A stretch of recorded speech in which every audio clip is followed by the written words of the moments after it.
Magandang umaga Pilipinas, narito na po ang magiging lagay na panahon ngayong araw ng Tuesday, 28 April 2026. Base pa rin po sa ating synoptic situation, wala pa naman po tayong namomonitor na namumuong bagyo o low pressure area sa loob at labas ng ating Philippine Area of Responsibility. Patuloy pa ring iiral ang easterlies na makakaapekto sa buong bansa. Dulot nga ng easterlies sa Luzon at Visayas ay makakaranas ng bahagyang maulap hanggang sa maulap na papawirin na may pulupulong pag-ulan, pagkidlat at pagkulog. Easterlies din ang makakapekto sa Mindanao, ngunit sa parte ng Misamis Occidental, Zamboanga del Norte, Zamboanga del Sur, Lanao del Norte, Lanao del Sur at Maguindanao ay makakaranas sila ng maulap na kalangitan na may kalat-kalat na pag-ulan, pagkidlat at pagkulog. Sa nalabing bahagi ng Mindanao, magiging bahagyang maulap hanggang sa maulap na papawirin na may pulupulong pag-ulan, pagkidlat at pagkulog, dulot pa rin ng easterlies.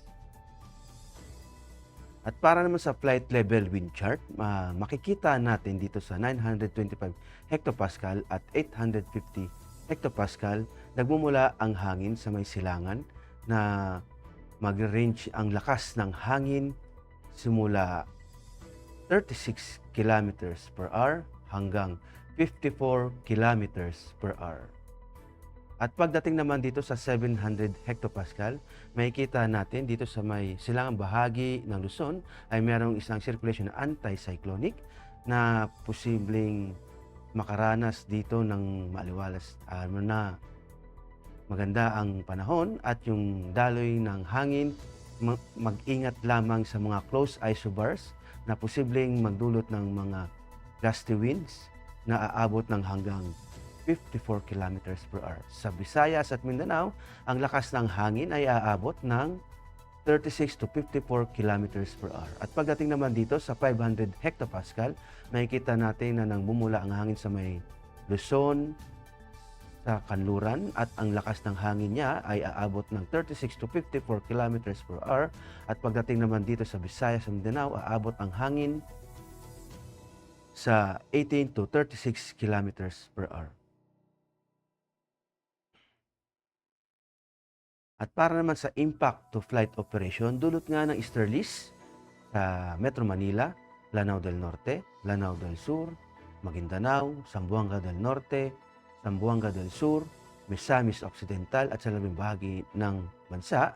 Ang main hazard is yung warm and humid air na nagmumula sa Pacific na nag-enhance ng convective activities.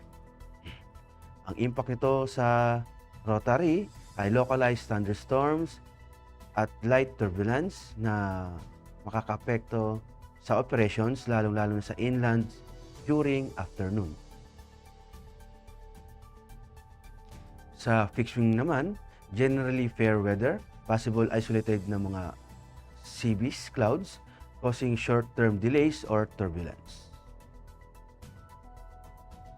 Para naman sa astronomical information, ang araw ay sumikat kaninang 05:35 at lulubog din naman mamayang 18:12. Sa moon illumination, meron tayong 90% increasing. At para nga manatiling updated sa lagay at pagtayo ng panahon, i-follow lamang ang Air Force Weather Center sa mga social media accounts.